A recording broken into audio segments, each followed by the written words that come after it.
Hello, and welcome to Umbral Dread. Before we begin, take a moment to leave a comment and tell me where you're listening from. I always enjoy reading them. If you're drawn to slow, unsettling stories that quietly pull you deeper into the shadows, don't forget to like this video and subscribe to the channel. Now, get comfortable. Let your body grow still and allow the outside world to fade into silence. Tonight, something stirs in the dark, waiting to be heard. So close your eyes, listen carefully, and let yourself drift into the depths of Umbral Dread. Story 1. A horrible dirt road cut through a dead, empty stretch of desert in the middle of nowhere, Nevada. The kind of road that doesn't feel like it belongs on a map, like it exists only because someone once decided they could force a vehicle through it and called it a route. We were following it toward a mountain we planned to camp near.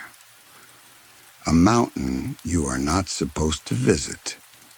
I'm not going to name it, partly because I'm not trying to invite strangers to go looking for it, and partly because saying the name out loud still makes my stomach tighten.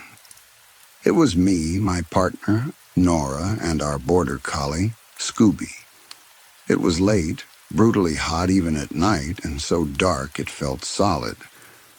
Not city dark, not turn on your brights dark, but the kind of darkness that makes you aware of how small your headlights really are. Everything beyond that cone of light might as well have been the bottom of the ocean. We had been driving all day. The air inside the car felt stale and warm, no matter how hard the AC tried. The road shook us constantly, violent little jolts that made my teeth tap together. My hands were glued to the wheel. I couldn't relax my shoulders even for a second. I kept thinking that if I loosened my grip, the road would punish me. At one point, Nora rolled down her passenger window just to see if the night air was any better. She rolled it back up instantly. It was like someone had aimed a blow-dryer at her face. "Imagine when the sun rises," she said, leaning back in her seat, like she'd just been slapped by heat. I kept my eyes on the road and said, "I don't want to know. Thank God we'll be higher elevation tomorrow." She didn't answer. And I think that was basically the only conversation we had in that last hour. Other than both of us swearing at the road, mumbling complaints into the dark, the bumps weren't just annoying. They were sickening. The kind that turns your stomach and makes your head feel like it's floating wrong in your skull. The car wasn't built for it. I wasn't built for it. I kept telling myself we were almost there, that we'd reach the spot, set up quickly, and crash, that we'd laugh about it later with coffee in the morning. But the road kept going. The desert kept going. The darkness kept swallowing everything. Then the moment happened. The one every overly confident SUV owner dreads. We hit a patch of sand that looked harmless in the headlights, flat and pale and solid enough. I didn't even slow down as much as I should have. The tires rolled onto it, and for a second everything felt normal. Then the wheels slipped. I felt it through the pedals first, that sudden wrongness. The engine kept working, but the car stopped making progress. The tires started spinning with that helpless whine, like a dog scrabbling on ice. The front end sank just slightly, and then we were done, stuck in a way that the car's power only made worse. "God damn it," I said, and my voice came out sharp, full of blame. "I'm sorry." Nora put her hand on my shoulder. It should have felt comforting. It mostly felt like she was trying to keep herself from panicking. "It's okay," she said. It wasn't okay. She was lying. We both knew it. She wasn't trying to be cruel. She was trying to keep the air calm, like if she spoke calmly enough, the situation would behave. I tried rocking the car. I tried different angles. I tried easing off and then pressing the gas carefully, then less carefully, then desperately.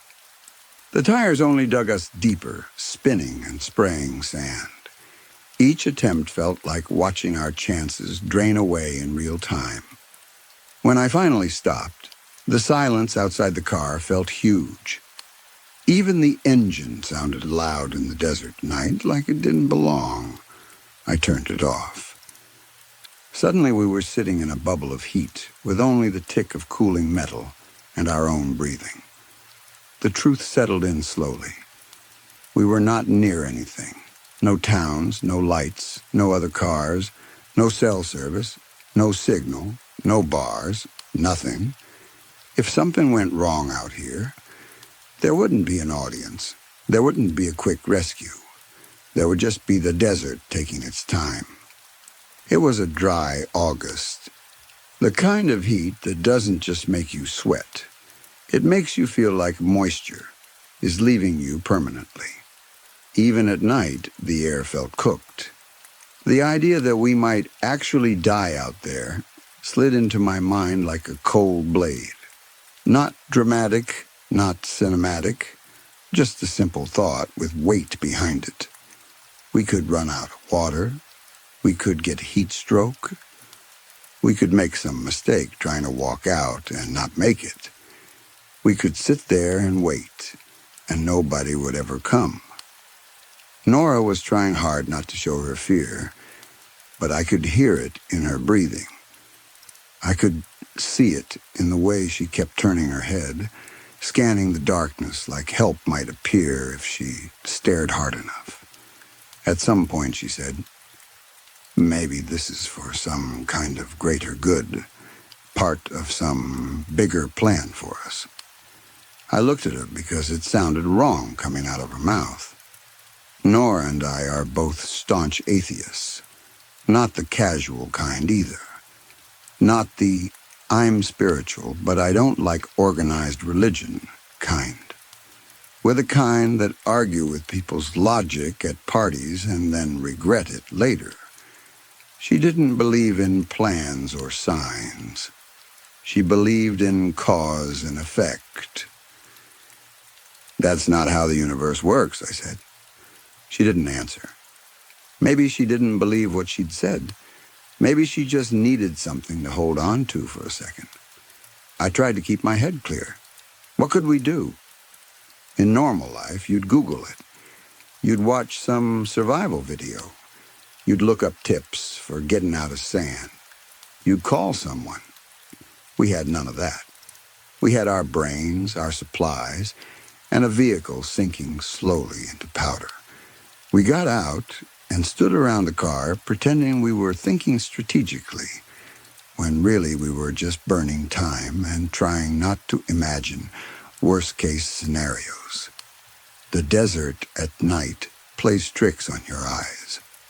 Shapes out there become anything you want them to be. Tall cactus silhouettes look like men standing still. Shadows look like movement. You see a rock, and your brain insists it's a person watching. Neither of us said much. We didn't want to scare the other one. We didn't want to put the fear into words because once it's said out loud, it becomes more real. We just stood there in the heat, feeling the night wind push dust against our skin. Scooby was asleep in the back seat, curled in a tight circle, completely unaware. His calmness almost made me angry. He had no idea where we were or how far from safety we put ourselves. After a while, Nora said quietly, "Someone will show up to help us." "Who?" I asked, and the question came out harsher than I meant. Who other than us would ever be dumb enough to end up here? "I know someone will," she said. stubborn in that way she gets when she needs something to be true. Right, I said, because I didn't have anything else. I don't know how much time passed. Out there, time felt loose. Minutes stretched. The desert made everything feel like it was happening underwater. Then, somehow, Nora was proven right. Not in the way I expected. Not in the way anybody would expect. If someone was going to show up out there, I pictured a rough, sunburnt guy in a truck. Maybe with a toolbox. Maybe with that calm confidence people get when they know how to handle wilderness. I pictured someone with a radio, a canteen, a practical vibe. Someone who would walk up and say, you folks all right? And then start working without drama. So imagine my surprise when I looked over my shoulder and saw a man just standing there behind us, like he'd stepped out of the dark. He was tall, white, and clean in a way that didn't match the desert. He wore a blue polo shirt and brown cargo shorts, like he'd dressed for a mild day at a theme park. His legs were bare. His shoes looked normal. His hair was short and messy, tan blonde, and he was running his fingers through it like he'd arrived late to a meeting and didn't want to seem rushed. Nora, I said, because my brain didn't even think to address the man first. My brain went straight to the person who would confirm I wasn't hallucinating. Nora turned her head. The second she saw him, her face tightened. "Shit," she said under her breath. The man laughed like he'd heard something funny. "Greetings," he said. Both of us managed some awkward version of hi. He stepped closer without waiting for an invitation. Then he put his hand around my shoulder, like we were old friends, like it was normal to touch strangers in the middle of nowhere at night. His hand was warm and heavy. "I see you're stuck." "Yes," he said. His accent was faint but strange. I couldn't place it. It sounded vaguely like it belonged on another continent, but not clearly. It was like he'd collected pieces of different accents and glued them together. "Yes," he repeated, smiling. Yeah, I said, because what else do you say?" "Good," he said. I blinked. "What?" "Good thing I'm here," he said. "I can help."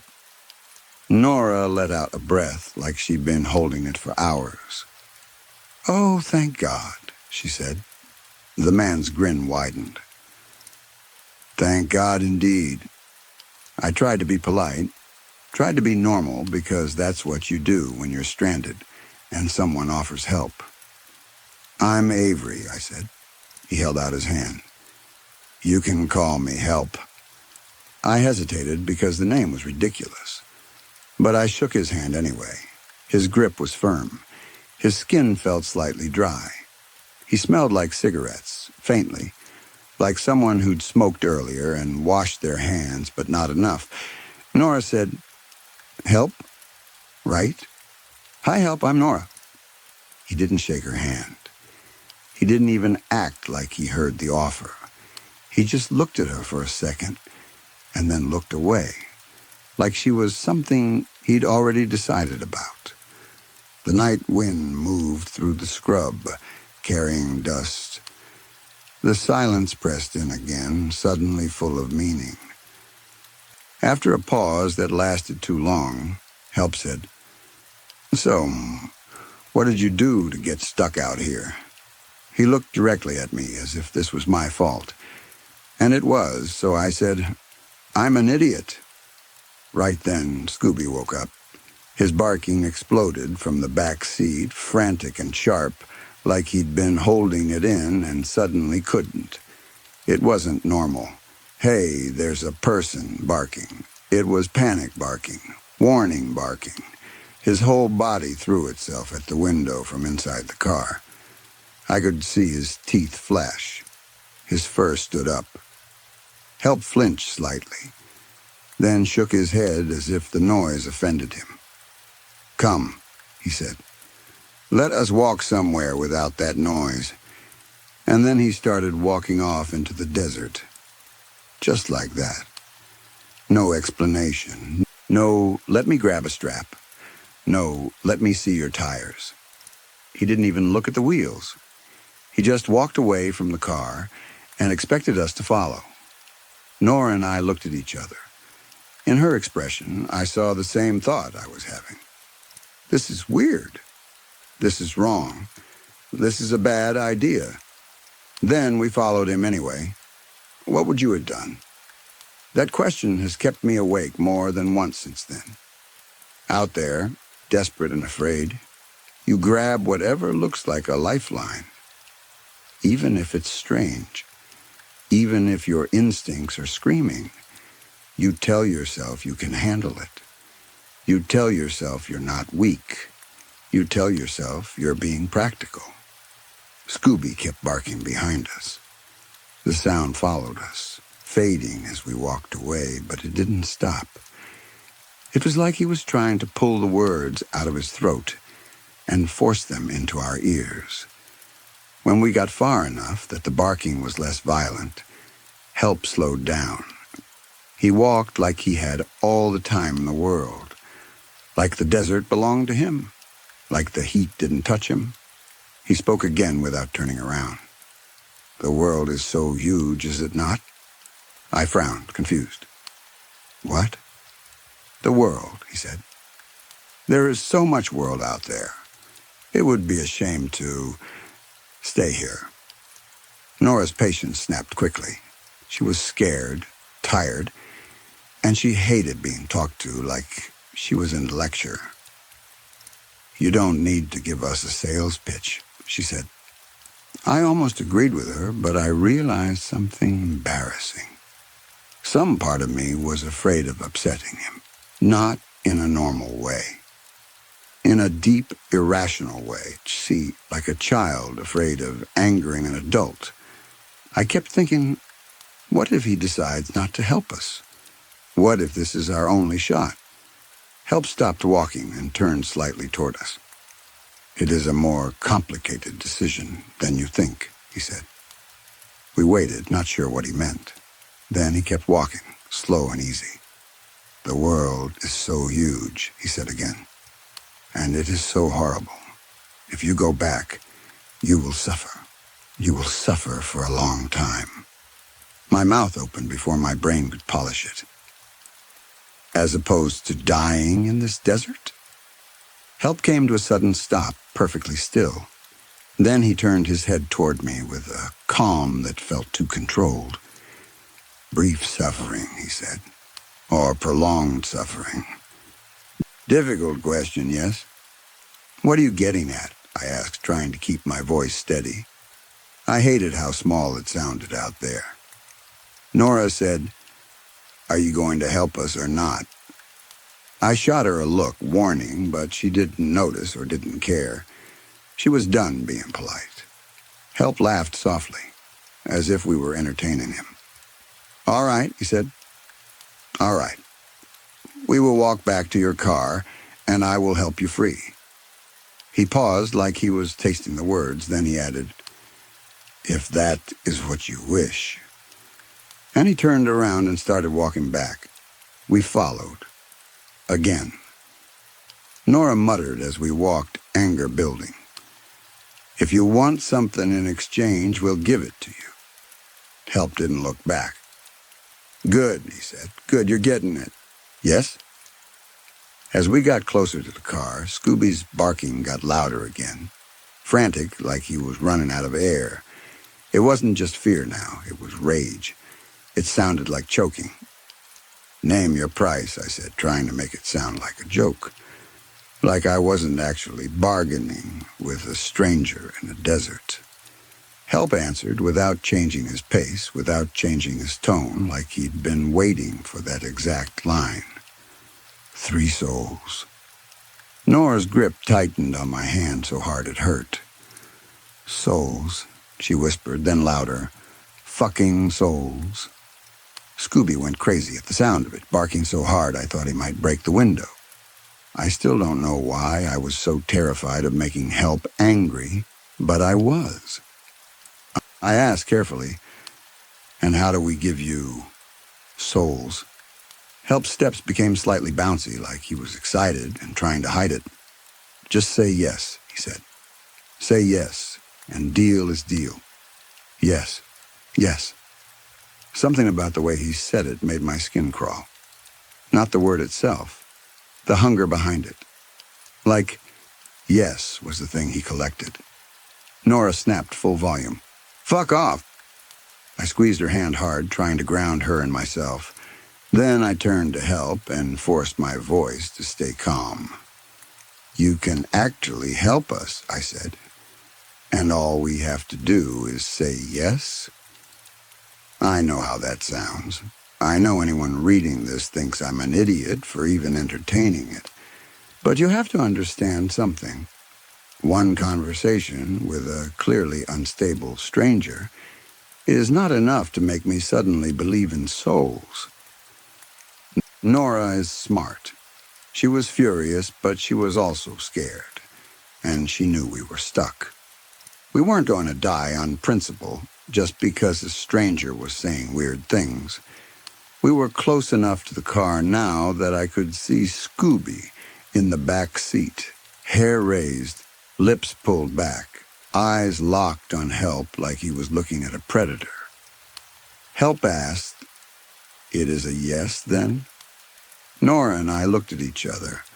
I waited for her to answer first because I didn't want to be the one to commit us to something, even if I didn't believe in it. Nora threw her hands up like she was surrendering to exhaustion. "Fine," she said. "Yes, sure. I just want to go home." Help turned his face to me. His eyes settled on me, and I felt them like pressure on my skin. I hesitated. I tried to picture a different option. Waiting for another car, walking, doing anything else. But the desert was empty, and I didn't trust our chances if we waited until daylight in that heat. So I said it, quietly, like it would hurt less. Yes. Help literally jumped up and down for a second, unable to contain it. "Only one more," he said, voice bright, almost thrilled. "Only one more, yes?" Scooby stopped barking and started howling like something was wrong with the world itself. We were right next to the car. Help stepped close to the driver's side window, and Scooby threw himself at the glass again, snarling. And then Help did something that made my blood go cold in a very specific way. He started growling. Not like a joke. Not like someone imitating a dog for fun. A real growl, low and deep, coming from his chest. Then he barked back. Help and Scooby were barking at each other. I don't know how else to describe it. The man called Help and my border collie were barking like enemies, like two animals fighting through a barrier. The sound went on long enough that it stopped feeling like a moment and started feeling like a ritual. Nora and I backed away without discussing it, stepping into the darkness as if giving them space would keep us safe. Nora's voice shook when she spoke. "Did I make the right choice?" she asked. "Was it smart to say yes?" I tried to sound confident. I tried to make it ordinary. "It's just words," I said. "He's just some mentally ill guy out here. He can't do anything with our souls." "There's no way," Help shouted across to us without turning his head, like he'd heard every word. "It's a deal. Yes, 3 souls." Nora and I stared at each other, fear rising again. The air felt thinner. The dark felt closer. Help stopped barking. Scooby went silent too, like someone had flipped a switch. Help stepped away from the car and faced us. He bowed slightly, polite. like a waiter finishing a transaction. "Pleasure doing business with you," he said. Then he turned and walked off into the desert again. Just walked away, back into that black emptiness. And somehow neither of us moved to stop him. We just watched him go, his blue polo fading into darkness until he was swallowed completely. For a long moment we stood there, frozen, like our bodies didn't understand what to do next. "Now what?" Nora asked, barely above a whisper. "Let's get in the car," I said, because the only thing my mind could handle was action. It had been hours. I could tell because the horizon had started to lighten slightly, that thin gray hint that the sun was coming. Even with dawn approaching, it was still hot, like the air was holding on to the day before. I got in the driver's seat. Nora climbed in beside me. Scooby was still on edge, watching the darkness through the window, body tense, not lying down. I turned the key. The engine started like nothing had happened. I put the car in gear and pressed the gas. The car moved forward. Just like that. No digging, no traction boards, no pushing, no rocking, no miracle trick. It simply rolled out of the sand as if it had never been stuck. Nora stared at me. I stared back. Neither of us spoke for a second because we didn't want to say the thought out loud. We turned the vehicle around on that road with a kind of careful panic. It took effort, and I almost drove us into worse sand twice. But we weren't about to go deeper. We got pointed the right direction and drove out as the sky brightened behind us. Hours later, still barely speaking, stomachs twisting, we finally made it back to the highway. The sudden smoothness of it felt unreal, like we'd returned to a normal world, and maybe the desert would vanish behind us if we didn't look back. We drove until we hit the first cheap motel that allowed dogs. It was the kind of place that smelled like old smoke and harsh cleaning chemicals, but it had a bed, a shower, and walls. Walls mattered. I didn't realize how much I needed walls until I had them again. That night, after we'd showered and sat on the bed in silence, I tried to force a reasonable explanation. "I guess we just had to wait," I said. "Maybe the sand hardened on its own or something. We didn't need him. We didn't need to say yes." Nora didn't look convinced. She stared at the carpet, like it might answer her. "I guess," she said slowly. Then her mouth tightened. "We didn't need to say yes, unless—" She didn't finish the sentence. Scooby lay on the floor near the bed and kicked his legs in his sleep, twitching like he was running. Watching him made my chest ache. He'd been the only one who understood from the start that help was wrong, that something about him didn't belong. I fell asleep anyway, exhausted in a way that felt beyond physical. That night was the first dream. In every dream, I'm back in that desert. Same empty stretch, same darkness, same sense that the land goes on forever. I'm always alone. There's no Nora, no car, no lights, no motel. Just me standing in that wide, silent space. Where the cactus should be, there are mannequins. Naked mannequins. Scattered across the landscape like someone dropped them from the sky. They stand at odd angles, some upright, some bent, some half buried in sand. Their faces are blank, but they feel full of expression anyway, like the pain is leaking out of them. They don't move. They don't blink. They're completely inanimate, and still they radiate something that makes my teeth hurt. The pain in the dreams isn't like being stabbed or burned. It's more like a sound, like a noise that takes up all possible sound, filling every space inside my skull, vibrating through me until I can't think. It gets louder without ever changing. It becomes unbearable, and then somehow keeps becoming more unbearable, like there's no ceiling to it. Every night, the same desert. Every night, the same mannequins. Every night, that impossible pain, growing and growing until I wake up, drenched in sweat, heart racing, already dreading the next time I fall asleep. Story 2. I'm writing this at a time that won't sit still. The date on my laptop keeps changing in small jumps, like someone is tapping the clock forward and back to see if I notice. The laptop itself is mostly mine. That sounds strange, but if you've ever lived with family, shared devices, shared accounts, shared space, you know what I mean. Nothing really belongs to one person the way you want it to. Not in a house, not in a life. I'm leaving this here because I keep thinking maybe it can help someone else. And I need you to take one thing seriously before you go any further. If at any point you start recognizing these patterns in your own life, stop reading.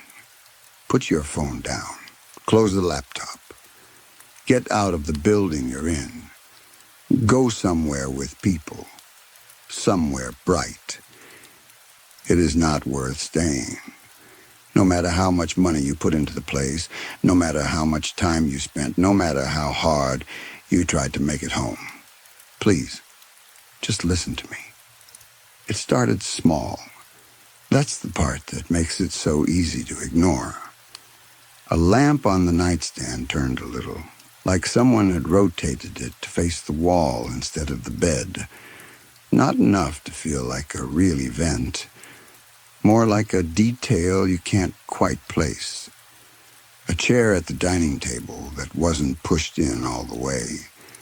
A door that rested open a few inches when I was sure I had shut it. Little things that could be nothing, and that's why they work. I told myself what people always tell themselves. The house is settling, the floor is uneven. The air pressure changes when the HVAC turns on. I'm tired. I'm distracted. I'm a parent. I'm working too much. I'm not paying attention. But the feeling underneath those excuses didn't go away. It grew. It sat in the back of my mind like a low sound you can't find the source of. Like something humming in the walls. Then the first real thing happened. I woke up in the middle of the night, completely awake in one instant, like my body had been yanked out of sleep. I couldn't move. My arms felt pinned to the bed by my own weight. My throat tightened so hard I thought I might choke on nothing. There were 4 mannequins in the bedroom. They stood around the bed with my wife there beside me as if the room had filled up without making a sound. Too tall, too still. Their bodies looked unfinished, smooth in a way that didn't feel like plastic so much as something trying to imitate plastic. Like a person-shaped idea with no details added. Where their faces should have been, there was only blank surface. No eyes, no mouth, no expression. Nothing to read, nothing to connect to. Nowhere for my fear to land. They weren't looking at me. And I still felt, in a way that made my stomach roll, that they had seen everything there was to me. Every private thought, every weak moment, every lie I told myself, like they didn't need eyes for it. I waited for them to do something, to lean closer, to grab me, to turn their heads, even slightly. Like a normal thing in a normal room would do, they didn't. They simply existed, like furniture, that had always been there, and I was the one who was out of place. My heart hammered so loud I thought it would wake my wife. I tried to force a sound out, even a whisper, and it came out as air. Then my wife shifted beside me. She made the small, sleepy noise she always made when she rolled over. And the moment she did, the mannequins were gone. Not walking away, not fading, just absent like someone had edited them out of the room between frames. I didn't sleep after that. I lay there with my eyes open until the gray morning light showed up at the edge of the curtains. Every shadow in the corners felt too thick. Every quiet sound in the house felt like a decision being made. The next day, I tried to act normal. I made coffee. I packed lunches. I answered my kids' questions. I joked with my wife the way I always did. But my eyes kept going to corners, doorways, the space behind the couch, the top of the stairs, and the small things stopped being small. That morning, the lamp wasn't just turned. It was across the room, sitting on the floor by the wall like someone had carried it there and placed it carefully down. A glass I had set on the counter shattered while I was in the next room. Not even with a sharp crack, just a sudden mess of glittering pieces, as if sound had been taken from it. I stood staring at the broken glass for a long time, waiting for my brain to catch up. I swept it up so my kids wouldn't step on it. And the whole time I felt like I was cleaning up evidence of something I couldn't explain. I started checking doors twice, then 3 times. I started taking pictures with my phone, little before photos, so I could look later and prove I wasn't forgetting things. I started putting objects in certain positions on purpose, like I was setting traps for myself. I mentioned it out loud once. I tried to keep my tone casual. I told my wife maybe the kids had been messing with the lamp. Maybe the cat had knocked something over, even though we didn't have a cat. The lie was automatic, like my mouth was trying to protect me from admitting the truth. She looked at me in a way I'll never forget. Not angry, not amused, not even skeptical. Just worried, and not sure what kind of worry it was yet. Concern or fear. She asked if I was sleeping okay, if work was getting to me, if I'd been feeling stressed. She said it softly, like she didn't want the kids to hear, like she was already trying to decide whether this was a problem inside me or a problem in the house. After that, I stopped talking about it. The next morning I woke up, and for a few seconds I felt relief. Everything in the bedroom looked exactly the way I'd left it. The lamp was on the nightstand, angled right. The chair in the corner was tucked in. The closet door was shut. I reached for the lamp switch to calm myself, like turning it on would prove reality was solid. I clicked it. Nothing happened. I clicked it again. Still nothing. I leaned closer, annoyed now, the normal kind of annoyance that makes you feel human. I picked up the lamp, turned it to check the plug, and saw the cord. It had been cut clean through. Not chewed, not frayed, not pulled loose. Cut, like someone had taken scissors to it. The 2 ends hung there, separated, as simple and final as a broken bone. For a moment, I actually tried to laugh, not because it was funny, but because my body didn't know what else to do with the fear. I told myself maybe I had done it somehow. Maybe the cord had gotten pinched and broken. Maybe it was old. Maybe... Then the baby started crying down the hall. Right on cue, like the house had waited for me to notice the cord before it reminded me what mattered. The cry was sharp and rising, The kind that pulls you out of your own head whether you want it to or not.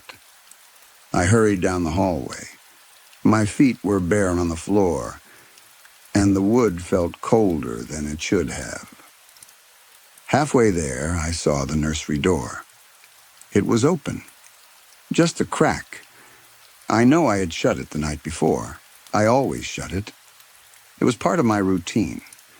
The crack felt like a smirk. I reached the door and swung it open fast. There was a shape there for less than a second. Not a body, not a face, but a presence, like an outline made of wrongness. It vanished the moment the door moved, like it had been waiting behind it. But I saw its shadow in the room, and the space where it had been, and the way the air seemed to settle after it left. And I saw the lamp cord, the cut cord from my bedroom lamp, plugged into the wall inside the nursery, hanging down and swinging slightly, inches from my baby's face like a dangling snake. The end of it, the raw cut end, was pointed toward her. Close enough that if she grabbed it the wrong way, if she chewed it, if the outlet sparked, if anything went even a little wrong. My hands shook as I yanked it out of the wall. The plastic prong scraped. The cord whipped against my wrist. My baby cried harder, startled by my movement, and I stood there with my heart racing so violently it hurt, staring at the outlet like it had turned into a mouth. I checked every room after that. Every outlet, every cord, every window. I walked the house in loops until I could barely think. That night, I woke up again. They were there. Always four. Sometimes they stood around the bed the way they had the first night. Sometimes two were near the foot of the bed, and two were near the doorway, like they were dividing space into sections. Sometimes one would be slightly leaned in, like it was studying me, but not in a hungry way, in a quiet, measuring way, like I was a thing they were learning the rules of. They didn't feel angry. That was the sick part. They didn't feel like intruders with a goal I could understand. They felt like the house itself had decided to produce them, like mold in the corner, like a structural problem becoming visible. I started seeing them in other places. At the top of the stairs where you can trip if you're careless, where a child can fall if a door is left open, where one small push or one missed step can turn into an ambulance call. They would stand there as if to say, "Don't trip." Or maybe, "Please do." In the kitchen, near the stove, after I checked the burners again and again and again, I would stand there with my hand on the knob, staring at the red marks, making sure everything was off.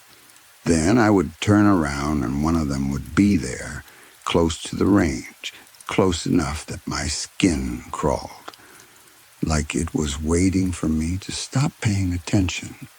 In the hallway, half in the closet where there wasn't enough room for a person to stand. In the laundry room, where the air is hot and damp.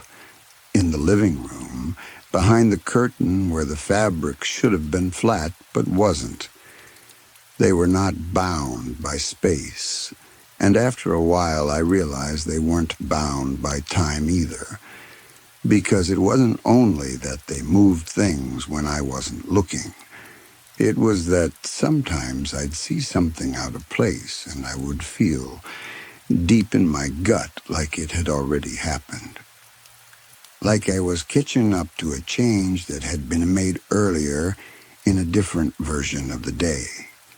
I tried to fight it the way a practical person fights something that doesn't make sense.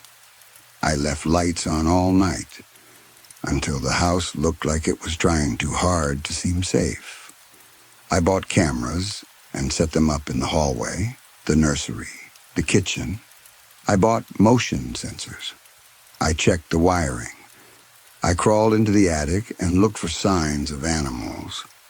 I checked the vents for drafts that could move doors. I put small pieces of tape across door frames so I could see if something opened them.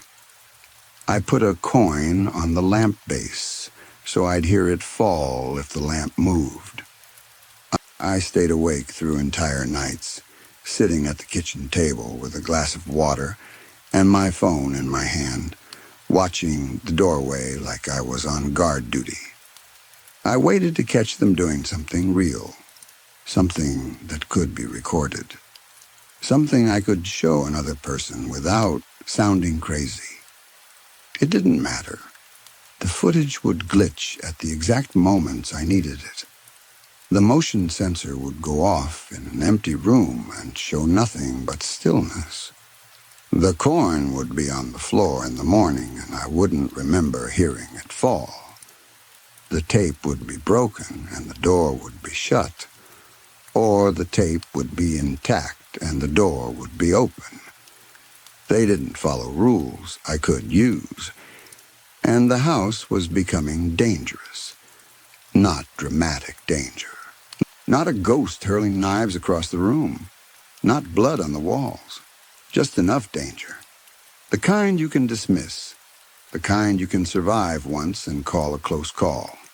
The kind that adds up over time until it stops being luck. A cord here. A burner there. A door that should be shut. A cabinet left open at head height. Cleaning supplies moved lower where little hands could reach. A window unlatched. The front door chain undone. If I told anyone, I could already hear the answers. Install better locks, buy a new baby gate, get more sleep.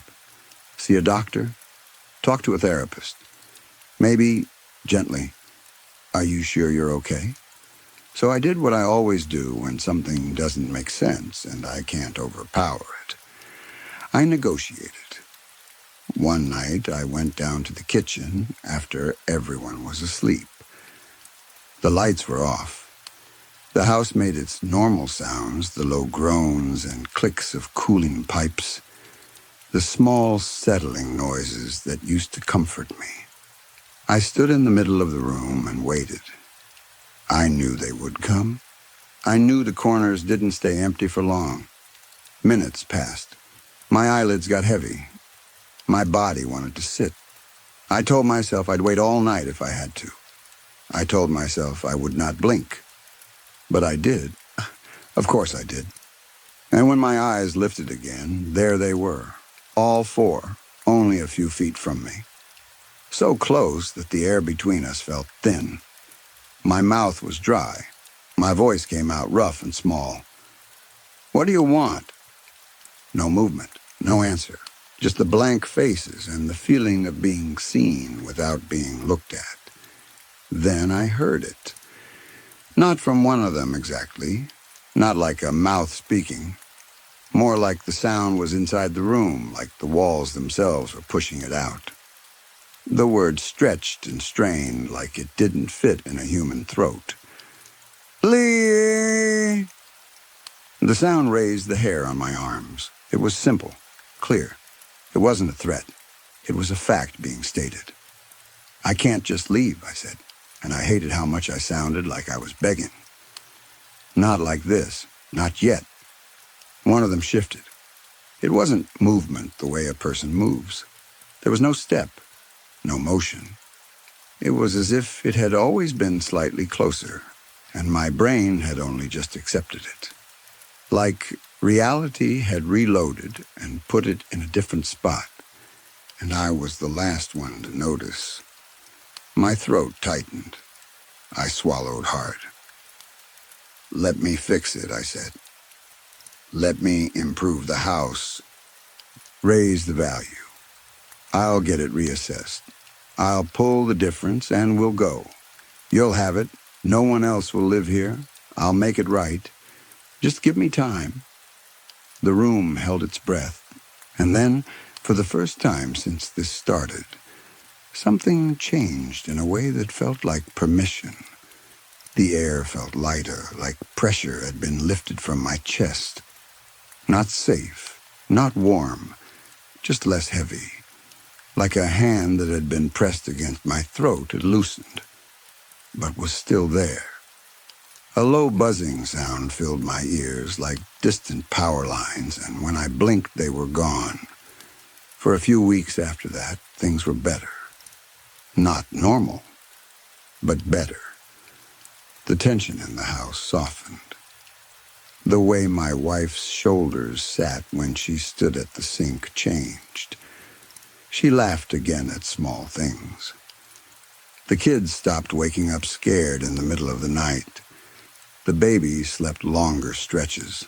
For a while, I almost convinced myself it had been a bad break in my mind, a stress spiral, a weird patch of insomnia. I got to work like I'd promised. I made lists, repairs, upgrades, paint, fixtures, little improvements that realtors love to talk about, things that add value in clear ways. I kept receipts. I tracked costs. I organized the work the way I always do when I'm trying to stay sane. Logical, neat, measurable. During the day, when the sun was out, I could pretend it was just home improvement, just a man fixing his house for his family. But they watched, always from the edges. Sometimes I'd be carrying a new light fixture down the hall, and I'd catch one of them in my peripheral vision, just standing at the end of the hallway where the shadows gathered. When I turned my head fully, nothing would be there, but the feeling stayed, like a stain. Sometimes I'd reach for a tool and it would already be where I needed it, laid out neatly as if someone had arranged it for me. Sometimes a door would hold open at the exact moment my hands were full. Sometimes a light would already be on in the room I was walking into. They were helping. Just enough. And that might be the most dangerous part of all, because when something helps you, you want to believe it can be dealt with. You want to believe you can make rules with it. You want to believe you have some control. But there was always something off. A measurement would be wrong by an inch, even though I checked twice. A screw would be missing from a box that should have been sealed. A patch of paint would dry slightly darker than the rest, like a bruise under the color. I would find myself standing in a room, staring at a wall, not able to remember if I had already done the second coat or only planned to. The days began to blur, not from exhaustion, but from something stranger, like my sense of sequence was breaking. I started to work harder to compensate. If I couldn't trust memory, I would trust effort. If I couldn't trust effort, I would trust more effort. The appraisal came back higher than I expected. Of course it did. It should have made me happy. It should have felt like relief. It should have felt like the plan working.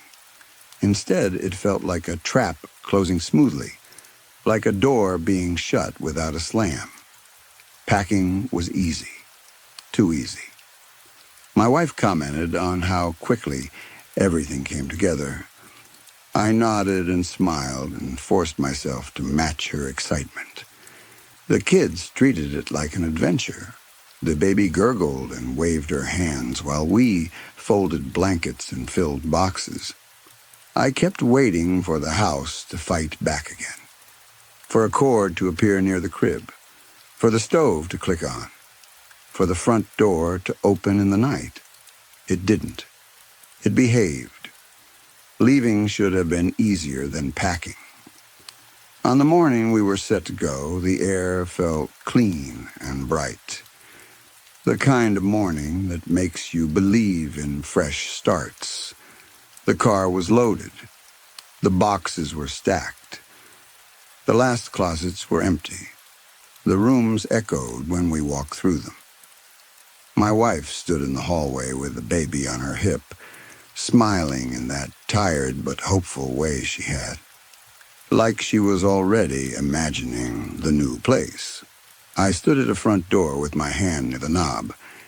Everything was done. All I had to do was open it. My fingers closed around the handle, and I stopped. Not because I changed my mind, not because I hesitated. My hand simply did not move. It was like there was no connection between my intention and my body. I tried again, harder. My arm tensed. My shoulder tightened.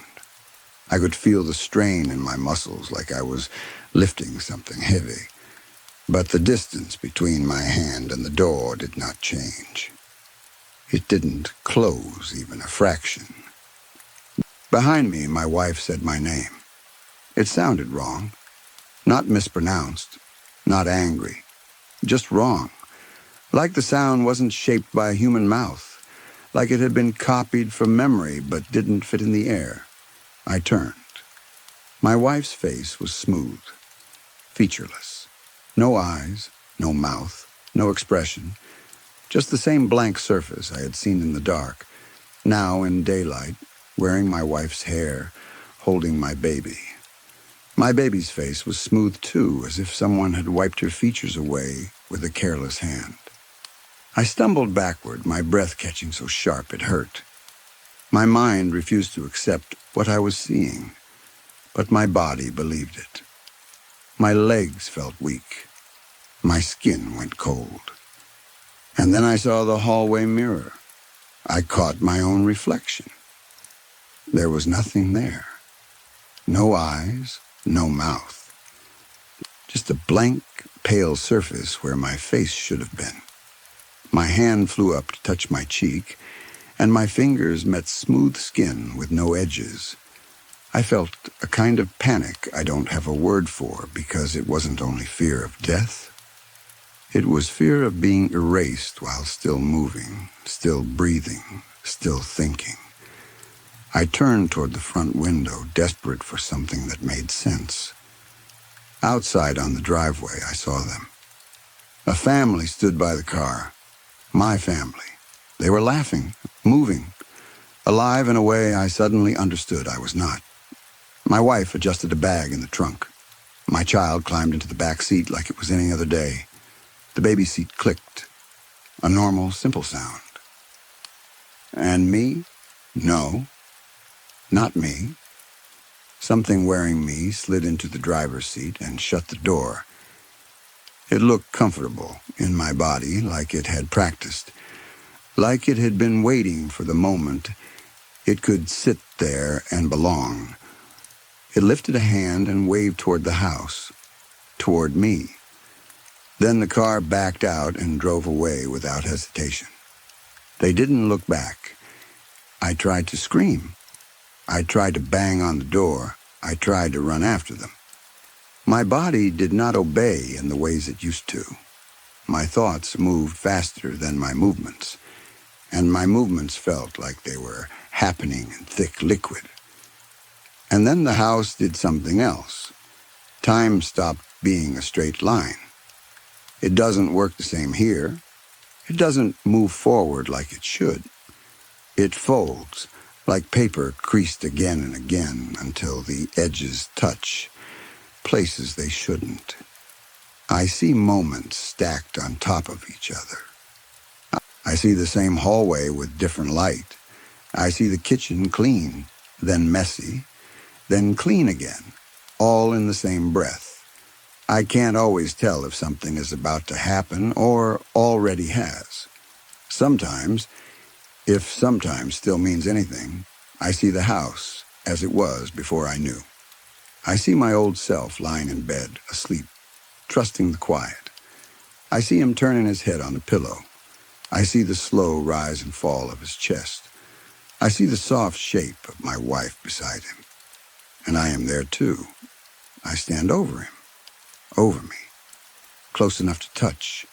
I want to warn him so badly it feels like my body will split open from the need. I want to shake him awake. I want to tell him to grab his family and run without packing. without explaining, without caring what the neighbors think. I want to tell him that the price of staying is not money, it's not stress, it's not even safety, it's identity, it's your face, it's your life, but I don't have a mouth, so I do what I can.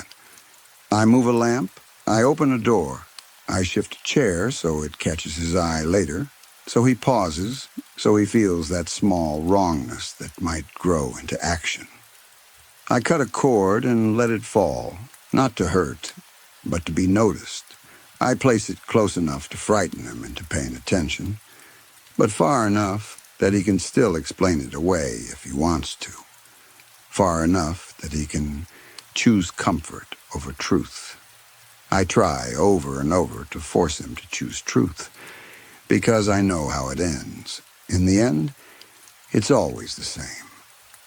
I see myself notice the small things. I see myself argue with my own mind. I see the four mannequins, always four, always patient, always waiting. I see myself try to fight it with cameras and logic and light. I see myself fail. I see myself go to the kitchen and negotiate like a fool who thinks a bargain can protect him. I make the deal. I fix the house. I raise the value. I stand at the door, ready to leave, and I stay, while something else walks away wearing my life like it always belonged to them. I don't know when or where this will reach you. I don't know if this message will find you before they do, or if you'll read it after you've already started making excuses for the small changes.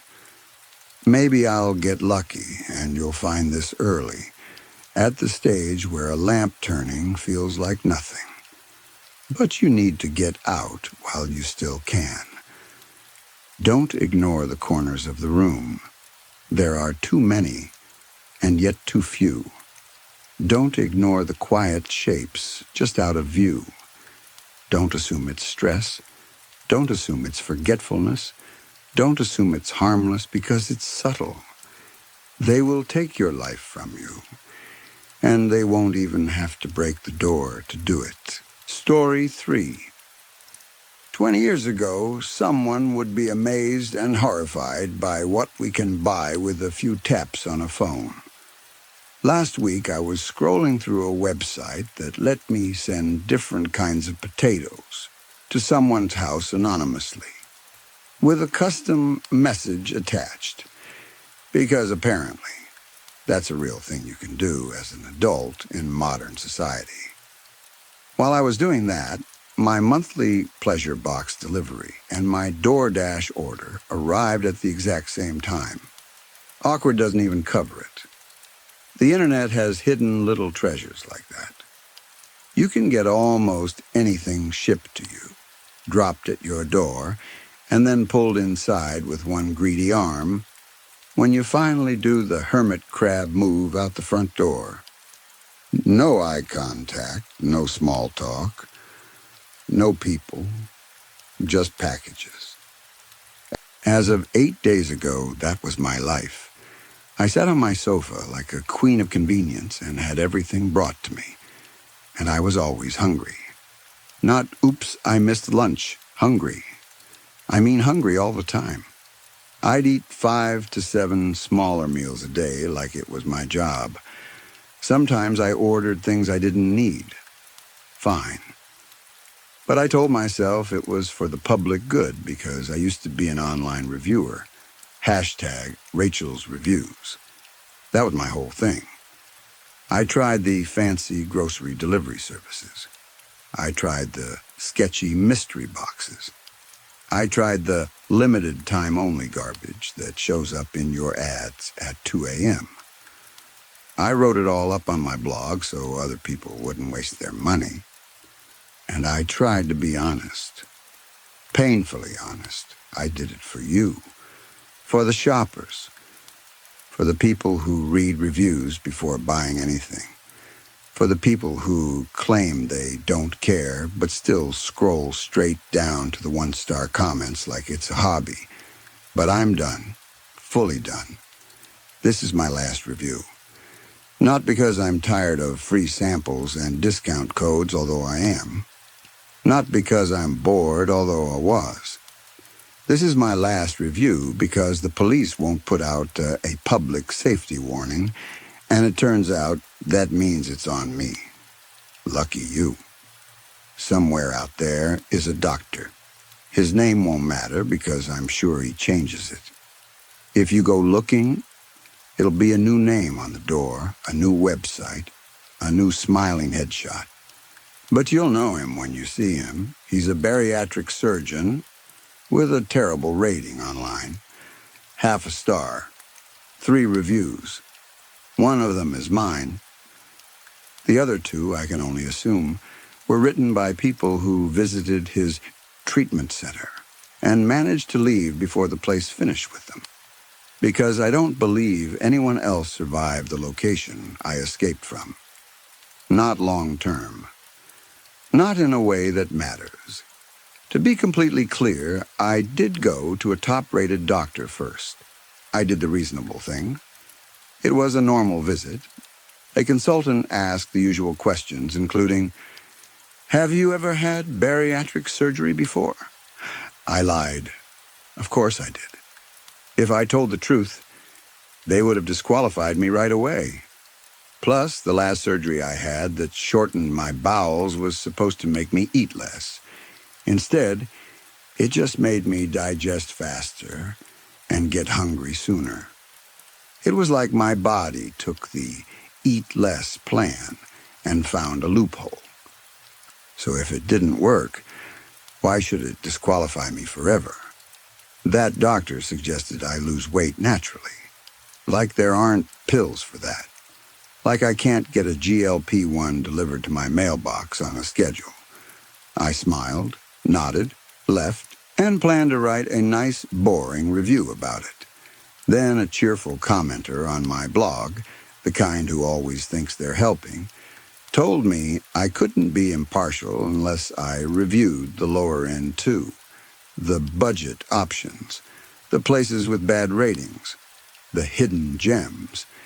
Except in the way a venomous spider is a hidden gem. Fine. I can do that, I thought. I can handle one bad consultation. I can handle one weird office and a doctor with bad bedside manner. I can handle fluorescent lights and an uncomfortable chair. I could not handle what happened. For this story, I'm going to call him Barry, the bariatric surgeon. And I'm telling you right now, do not go looking for a real person. I'm not trying to start a witch hunt. I'm trying to keep you alive.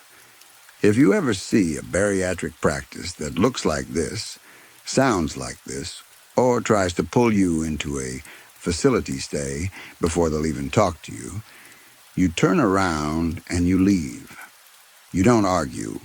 You don't negotiate. You don't try to be polite. Here's what happened to me. "Welcome to Barry's Bariatrics," the receptionist said when I walked in. Her voice was sweet in a way that made my teeth hurt. She looked barely 20. Perfect hair, perfect skin. Not even the slightest shine or dryness under the bright office lights. The kind of face that looks like it's never known stress, or sweat, or a bad night's sleep. I hated her instantly, which I admit says more about me than it does about her. I told her I had an appointment. She tapped her long nails on the keyboard like she was playing a tiny plastic piano. Then her expression shifted, and somehow she looked even more wide-eyed. "Oh dear," she said, and turned the monitor toward me. "It looks like you only booked a consultation." "Yes, and?" That was the point. "But we don't do consultations," she continued, "without at least a stay in the facility so we can show you our treatment methods. It's really the only way." I told her the online system let me book a consultation. I told her I didn't bring an overnight bag. I didn't bring my sleep apnea mask. I didn't plan for a stay because I didn't schedule a stay. She smiled, still sweet, still wrong. Sometimes the online system can make a mistake. I actually gasped. It was such a bold sentence. In my world, the internet is sacred. If the website says I can book something, I can book it. Well, that's the deal. That's civilization. I was ready to turn around until she said the magic words. The first day is free. Free. Plus a complimentary robe, room service, and a TV in a private room. A spa-like medical facility, she called it. A home away from home. I wish I could tell you I was smarter. I wish I could tell you I sensed danger and fled. Instead, I agreed because free and comfy are my two biggest weaknesses. Cell phones aren't allowed in the spa, she said once I signed the paperwork. But you'll have a personal cubby with a lock and key for your belongings. That should have been the moment I left. I know that now. But in the moment, it sounded like a normal rule, like a fancy place trying to protect privacy. She handed me a key. She smiled. She guided me deeper into the facility. It really did look clean. There was a swimming pool right off the main entrance. Saunas. A gym I wasn't going to use. A snack bar I absolutely was going to use. A full kitchen staff. Medical bays. A surgical center. Everything was the same cool blue-gray, like the color had been chosen to calm you down and make you feel safe. There were posters of thinner people smiling and soft lighting, the way places like this always do. The whole building smelled like chlorine, cleaning supplies, and air conditioning. From the outside, the facility didn't look big. It sat alone at the edge of a business park. No other floors above, no connected buildings. At the time, I thought maybe it had a basement, maybe two. Not what it actually had. After the tour, only a few things bothered me. First, the rating. It was awful. Less than 1 star. Yet the brochure claimed the practice was owned and operated since 1666, which, sure, could be a joke, but it didn't read like a joke. It read like a threat. Second, my room. They called it private, which was true, but it was also a concrete box. No art, no shelves, no couch, nothing on the walls at all. Just a bed in the middle of the room, a tiny TV on a stand, and a telephone on a table within easy reach. And the bed was huge. Not king size, huge. Like it had been made for someone twice my size, or like they expected patients to grow.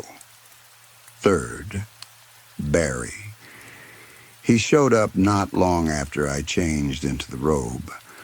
I heard the soft slide of the door opening, and there he was, standing close to it with the door left open a crack behind him, like he wanted a quick exit.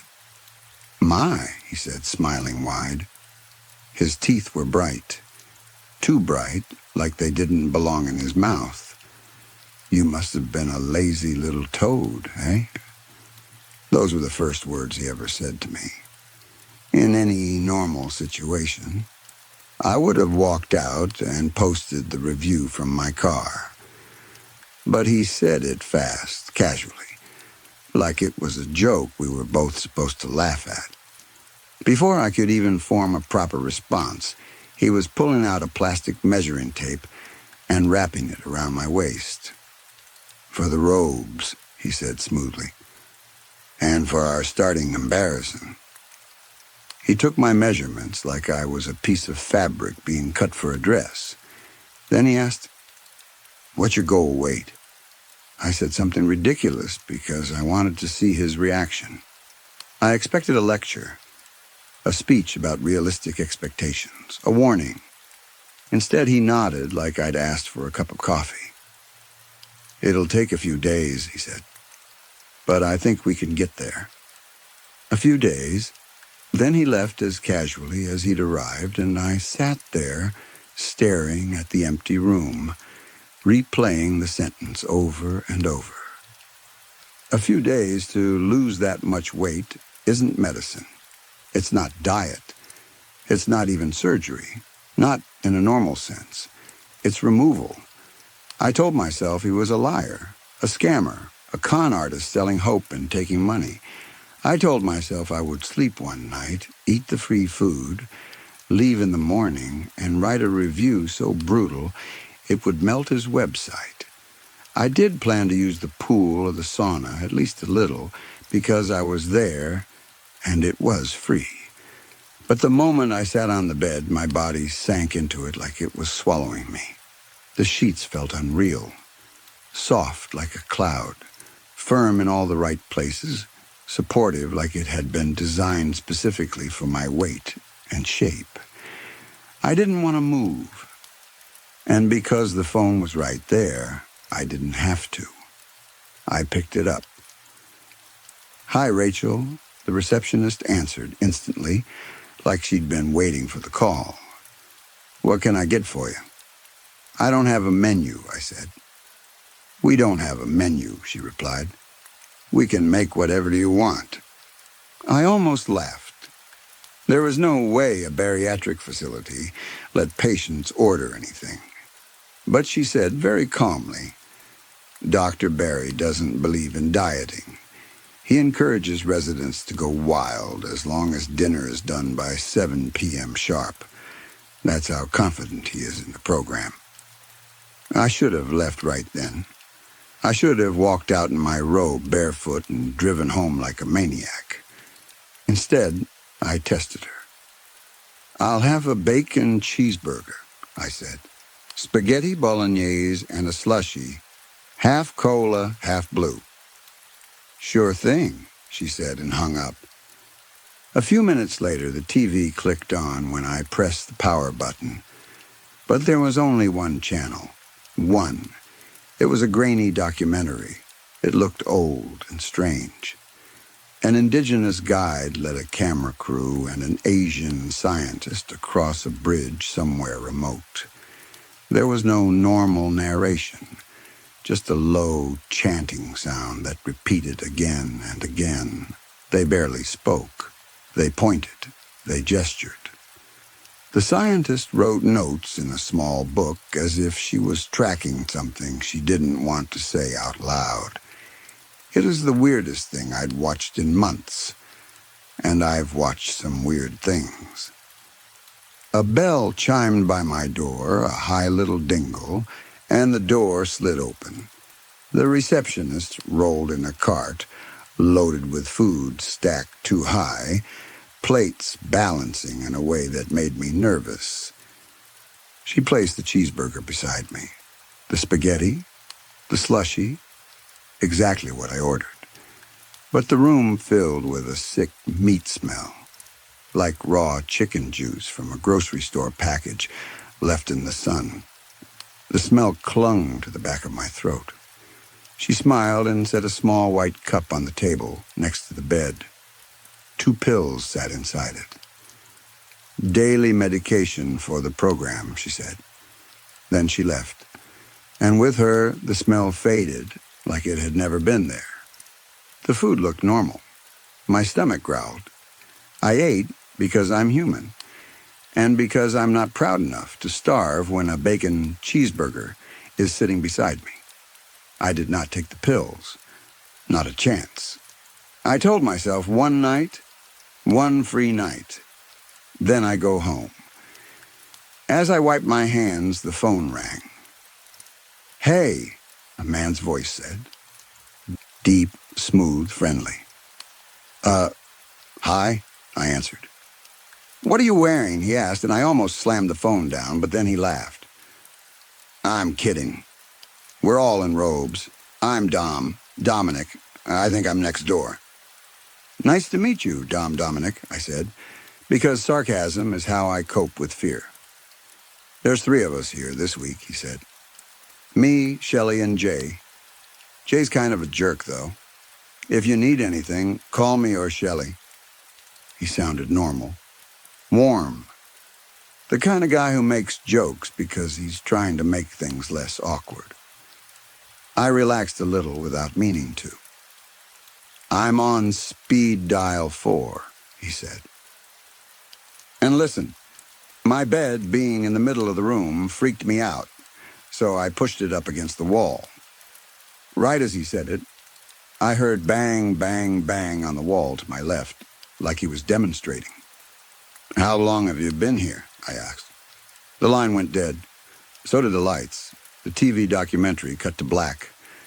White text appeared on the screen like a command. "Lights out.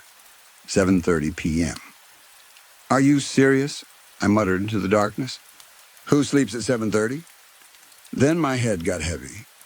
My limbs felt thick. The bed felt warmer, softer, like it was inviting me in. I thought, food coma. That's all. I ate too much, and the sheets pulled me under. I woke the next morning to the same cheerful doorbell sound. Dingle. The door slid open. The receptionist rolled in another cart. 4 plates landed on my bed. Pancakes covered in confetti sprinkles, hard-boiled eggs, a cinnamon swirl bagel, a giant cinnamon bun dripping icing down the side in a slow, glossy line. "I didn't order breakfast," I croaked. "This is Brenner," she sang, and left again, sliding the door shut behind her. As soon as she was gone, the smell faded again, like the air itself was obeying her. I reached for my cubby key. I needed my phone. I needed the time. I needed to get out. When I shifted my legs, pain sparked through my thighs, sharp enough to make me gasp. Panic hit so fast it made my vision blur. I threw the sheet off and looked down. The skin lay flat against the bed, and parts of my thighs sagged in a way they hadn't the day before. Not like weight loss from weeks of effort. Like something had been taken from under the skin, and the skin hadn't been told yet. It tingled more than it hurt. A numb, crawling sensation, like a limb waking up after being asleep too long. I tried to sit up. My legs didn't work. I pushed again, and I slid off the bed and hit the floor with a hard slap that rattled my teeth. My body felt lighter, but also weaker, like someone had scooped out part of me and left the shell. I tried to crawl. My arms shook. I managed maybe a foot before my strength gave out. I knocked the phone off the bedside table. It clattered on the concrete. No one came. I dragged it to me with both hands and dialed the front desk. It rang and rang and rang. No answer. With shaking fingers, I pressed 4. Dom answered immediately. "You never told me your name," he said in a low, teasing voice like we were flirting. "What the hell is this place?" I snapped. "Barry's Barria." "Don't play with me," I said. "I can't move my legs. What time is it?" "Calm down," Dom said. "Okay. Okay. Jay went through something like that. Let me get him." There was a click. Another voice came on. "Yo," a younger man said. "Jay," Dom said, "room 2 says she can't move." Jay exhaled like I was annoying him personally. "You skipped the meds, didn't you?" he said. "Genius move." "I'm not taking random pills," I hissed. "Then enjoy your concrete vacation," Jay said. "I couldn't move half my body for 2 days when I skipped them." Dom tried to smooth it over, telling me Jay's attitude wasn't personal. I barely heard him. My hunger was turning into something ugly, a twisting ache that made me nauseous. My stomach felt hollow and angry, like it was chewing itself. I looked up at the tiny window near the ceiling. The sun was already low. How long had I been asleep? As the sky darkened, my hope went with it. I turned the TV back on for light, for distraction, for anything. The documentary played again, the same chanting, the same bridge, the same strange quiet. Then, right on schedule, the room went black again. Lights out, 7:30 p.m. Tonight, I told myself, I would stay awake. I had to. I pressed myself against the bedpost and held the phone like a weapon. I listened for the door. I listened for footsteps. I listened for the sound of someone entering, for the soft slide of that door, for anything that told me what was happening in this place. Hours passed. My eyelids kept drooping. Whatever had been in the food the first night still lived in my blood. I would catch myself blinking too slowly, head dipping, and I'd jerk awake again, heart pounding. Then I heard screaming. At first it sounded far away, like a noise from outside, like a dream leaking through the wall. Then it came again, sharper and closer, and every hair on my body lifted. A woman, shrieking in a way that didn't sound human anymore. I pressed my ear to the wall. The concrete was cold. The screams carried through it like the building itself was amplifying them. The screaming stopped after a while, long enough for me to start doubting myself. Then it started again right next door. A man, deep voice, raw, hopeless howling, banging on the wall, frantic and desperate. Dom. The pounding was not playful now. It was the sound of someone begging the world to notice him. I stayed silent. I didn't know what was safe. I didn't know what was bait. I clutched the phone and waited for my door to open. It never did. No keycard swipe, no footsteps, no doctor. Morning light crept through the small window, and the shadow of the bed stretched across the wall like a giant animal, shrinking slowly as the sun rose. I had made it through the night. I turned on the TV again. The documentary restarted from the beginning. The videographer shook hands with the guide. The scientist showed the guide something in her notebook. I dialed Dom again and again. No answer. I dialed Shelley. Nothing. I dialed Jay. Nothing. I dialed the front desk with one last shred of hope. On the third ring, the receptionist answered, sweet as syrup. What do you mean? What is this place? She said like I was being silly. I heard what happens at night, I said. I want out. I don't care about the program. I don't care about anything. Let me leave and I won't call anyone. It was mostly a lie. If I got out, I would absolutely go to the police. Or try to. But I needed her to believe I was desperate enough to bargain. There was a pause on the line. Then she asked very calmly, are you going to eat your food? My blood went cold. I turned my head and saw the Brenner plates sitting on the bed behind me, untouched from the night before. They were still there, waiting, like they knew I couldn't get away without them. I scanned the room. Concrete walls, concrete floor, no cameras that I could see, but she knew. I slammed the receiver down. A moment later, the phone rang again, and my wall shook with another bang, bang like a signal. I snatched the receiver up, praying. Dom? I whispered. Hey, Dom said cheerfully, like nothing had happened. His voice was rougher, but he sounded fine. You okay? You were screaming last night, I said. You were banging on the walls. It was horrible. He chuckled. Sounds like you had a bad dream. I didn't, I said. I was awake. Dom went quiet for a second. Let me three-way, Jay, he said. He'll tell you. Not like that. You know what I mean. Jay didn't answer. Not once. Not 5 times. They tried Shelley. Nothing. Maybe they checked out, Dom said, casual and calm. My stomach dropped. Checked out. Like this was a hotel. They're dead, I whispered before I could stop myself. Dom kept talking, trying to explain it away. Maybe you're reacting to the meds, he said. Or not taking them. I slept like a baby. Those tiny pill cups on my tray felt like they were staring at me. 2 sets now, 2 chances to give in. Then my door slid open. Barry stepped inside. I cursed at him. I grabbed the pillow and threw it. It hit the wall and flopped to the floor, useless. Barry didn't flinch. "Please hang up the phone," he said calmly. I held the receiver tighter, stubborn on purpose. Barry waited without moving, staring through me like I was a shape he'd seen 1,000 times. Dom wasn't helping.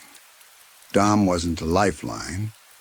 Dom was a voice on the other side of a wall that might as well have been miles away. I set the receiver back down. "Thank you," Barry said, and walked to the TV, turning it up slightly. The low chanting filled the room, steady and heavy. "Hungry little toad?" he asked. I didn't answer. Barry leaned against the TV stand, relaxed like he was having a friendly chat. "If you want to leave," he said, "stand up and hit me with that phone. Hit me until you can run out of here. No one will stop you." My hands went numb. My heart thudded in my ears. Barry smiled wider. "No," he said softly. "If you won't do it for yourself, let me assure you, no one else will do it for you."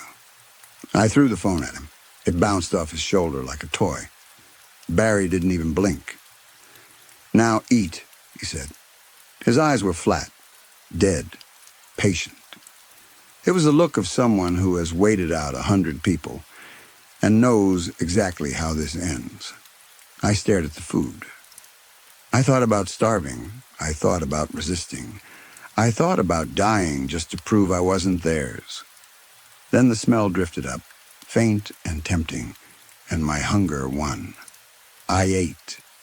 I ate fast, like I could shovel it down before my brain caught up. Eggs, pancakes, sweet bun. I didn't let myself taste it. Didn't let myself think. Just swallowed and swallowed until my throat hurt. Syrup dripped down my chin. I didn't care. For a few seconds, I almost felt normal, like I was at home eating a greasy breakfast delivered to my door. Then the real taste hit. Rot. Not a little off. Not expired. Rot like meat left in heat. Rot like something dead you can't find in the walls. Rot like garbage juice and old diapers and spoiled ham.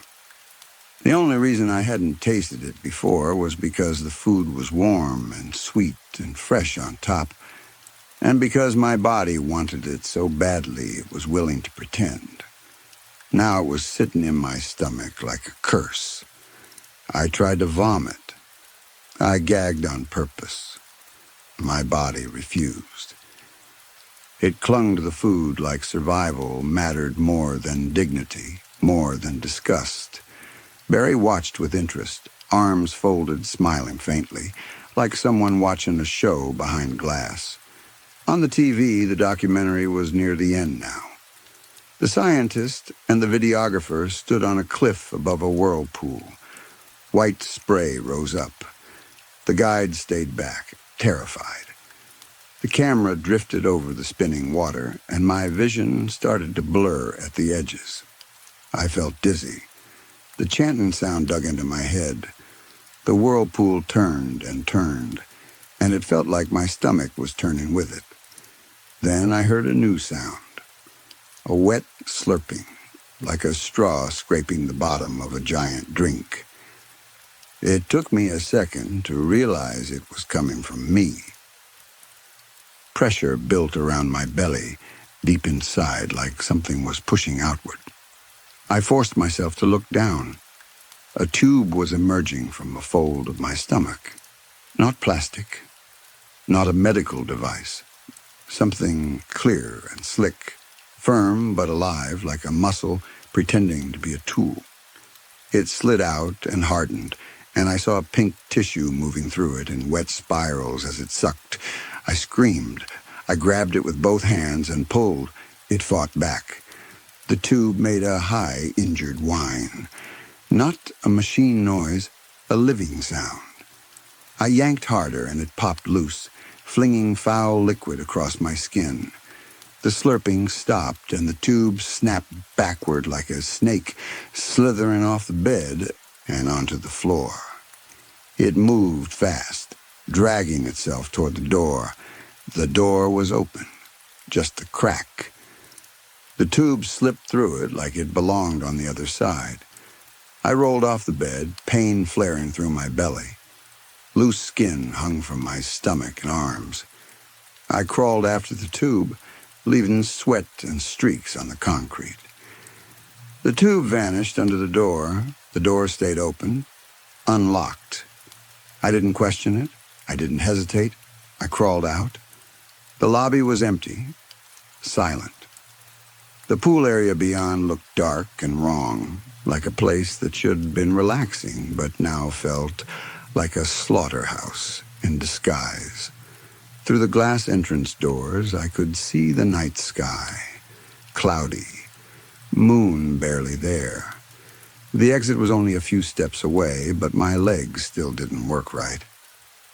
I dragged myself to the front desk, knocked things off it on purpose, hoping someone would hear and come, hoping anyone would appear who wasn't part of this place. No one came. A food cart stood nearby. I grabbed it, pulled myself upright, and leaned on it like a walker. The cart creaked but held my weight. I shoved it toward the front door. Freedom was right there. Then I heard screaming again. Dom.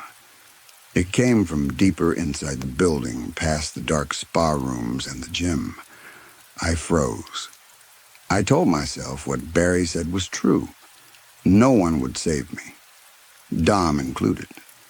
I told myself I had to choose my own life, and still, I turned the cart away from the door and followed the screaming. I pushed into the dark gym and found a wooden door cracked open. Something on the floor held it, propping it in place. When the cart hit it, the wheel bumped, and I toppled forward onto something wet and spongy. Something that felt like a giant, living hose stretched across the floor. It wasn't a hose. It was the tube, only bigger, thicker, a main artery instead of a branch. It ran into Dom's room and disappeared down the hall toward the spa, pulsing slightly under my palm as if it could feel my weight. "Beautiful, isn't it?" a cheerful voice said behind me. The receptionist flicked on the overhead light. She was grinning, eyes bright with excitement, like she'd been waiting for me to see the secret. I looked into Dom's room. The tube was inserted into his stomach. Dom was half awake, thrashing weakly, his voice breaking into raw animal sounds as the thing sucked him empty. His body shook. His face looked older than it should, like the life was being drained from him, along with the fat. I didn't think. I acted. I threw myself onto the tube. I slammed my weight down again and again, crushing it against the concrete. I saw a bulge rise near me, swelling like a blockage building pressure. The tube screamed. Yes, screamed. The swelling grew until the tube went nearly transparent, stretched too thin, too full. Then it burst. Wet pink sludge sprayed across the room, across my face, into my mouth, across the walls. I gagged, but I didn't stop.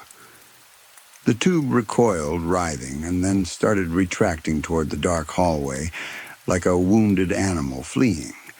The receptionist shrieked, not in fear for Dom, but in panic for the thing. I crawled to Dom's bed. "Dom!" I shouted, slapping his arm, trying to wake him properly. Blood seeped from the fresh wound in his stomach. Not a neat surgical cut, a torn hole. Then something hit me from behind. A hard blow to the side of my head. I fell onto the bed beside Dom, stunned. The receptionist stood over me with the phone raised like a club, her sweet face twisted into rage. "You ruin everything," she screamed, bringing it down again. I rolled off the bed onto the floor because sometimes the only smart move is the simplest one. Get lower, get out of reach. On the floor, chunks of the exploded tube began to move. They wriggled toward each other like living worms, and when they touched, they fused. One became two, two became one again, healing itself in front of my eyes. The receptionist hit me again. It hurt, but less than before. My fear was swallowing pain. I was covered in the tube's slime. So was she. And that gave me an idea. I grabbed a fistful of the pulsing pink mess. It squealed in a high, thin voice like a newborn animal. I threw it at her face. It slapped onto her cheek and stuck. She screamed and clawed at it, dropping the phone, stumbling back, gagging as more bits crawled toward her skin like they recognized her. I crawled back to Dom. He was awake now, barely. His eyes were heavy. His breathing was wet. "Hey, room 2, he whispered, and tried to smile. My throat closed. "Dom, I'm sorry," I said, because I knew deep down that my interference had made it worse. If I hadn't burst the tube, maybe it would have withdrawn cleanly. Maybe he would have lived long enough to get help. Maybe. "You gotta go," he said. "It's okay." "It's not okay," I choked out. Dom squeezed my hand weakly. Then his voice softened, like he was already drifting away. "I won't even remember in the morning, right?" Something in me cracked. I shook my head, but I didn't have words. The building rumbled with a low, distant bellow, deep under the floors, like something huge was waking up in the belly of the place. Dom's fingers loosened. I turned toward the receptionist. She was on the floor, breathing hard, the pink mass clinging to her head and neck like it was trying to become her. I dug through her pockets with shaking hands and found a ring of keys. I didn't stop to see if Dom was still breathing. I left. I dragged myself down the hall, legs waking up in jolts as feeling returned. I passed the dark pool room, the silent saunas, the empty massage tables. The air felt colder here, as if the building had no warmth left to spare. In the back of the gym, the floor was open. Not a trap door, not a small hatch. A pit, wide and deep like the building had been built around it. A trail of pink slime led down into it, pulsing faintly, like veins leading back to a heart. A thin tube rose over the edge and searched the floor, tasting the air. I did not look down into that pit. I didn't need to. I ran, or as close to running as I could, stumbling, half crawling, half walking, slamming into walls for balance. Behind me, a heavy thud hit the wall. For a split second, I thought it was Dom. One last desperate bang. It wasn't. The receptionist was coming after me, dragging herself forward, the pink mass now bigger on her head and neck. It moved with her. It guided her. It pulled a long tube behind it like a leash. The bellow from below shook the building again, stronger this time, as if something down there was answering her. I reached the front desk and fumbled with the keys at the glass doors like a cliché in a horror movie, hands too shaky to cooperate. Too many keys, too many similar shapes. The receptionist's wheezing breath grew louder behind me. She rounded the corner, close enough that I could smell that rotten meat stench again. Stronger now, pouring off the living thing fused to her. "No one escapes," she rasped. The tube lifted off the floor in front of me, coiling up like a snake preparing to strike. And then I saw it. The pink mass on her neck turned its face toward me, and for just a second it looked like a mask, like skin pulled tight over shape. Tight eyes, perfect teeth, Barry, which meant the receptionist wasn't the boss. She was food, a tool, a toy that could be replaced. It meant she was as trapped as I was, only she didn't know it yet. Or she knew and didn't care, as long as she wasn't the one being drained. My hands found a key that turned. The deadbolt clicked. The tube lunged. I grabbed it with both arms and shoved it toward the receptionist's face, forcing it into her cheek the way it had forced itself into my stomach. Her eyes went wide. The tube sucked. Her skin tightened fast, too fast. She dropped to her knees, hands pawing at the air, making choking noises as if her body didn't understand what was happening to it. The tube slurped and whistled like a straw at the bottom of a drink. Behind her, from deep inside the building, something enormous roared again, and the floor trembled like the place was about to split open. I turned back to the door and shoved my way through. The glass cracked, shattered. I covered my face and stumbled through the broken opening, cutting my arm, not caring. The second door gave way, and then I was outside.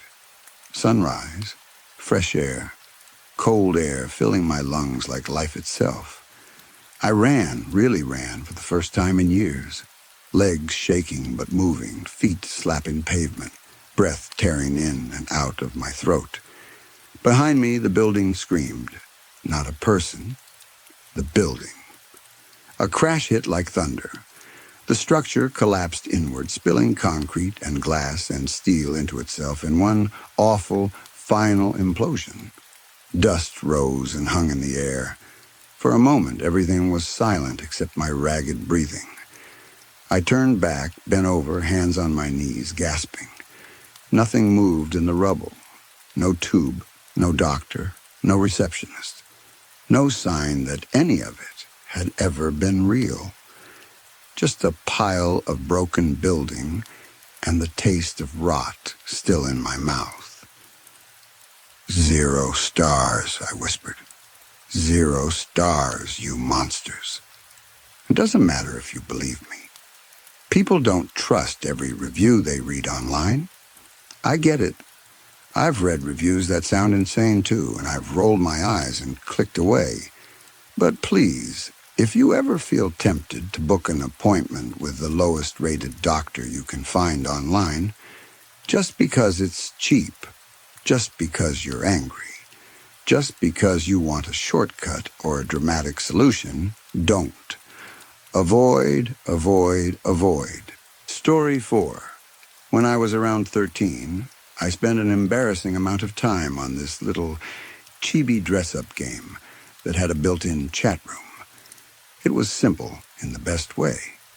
You made a few cute characters, picked one, and that chibi became the avatar next to every message you typed. It felt like wearing a mask you could swap whenever you wanted. The chat was global, and it had channels for everything: music, anime, art, advice, random drama.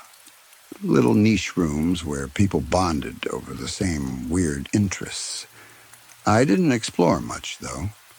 I was one of those kids who found one corner and stayed there like it was my assigned seat.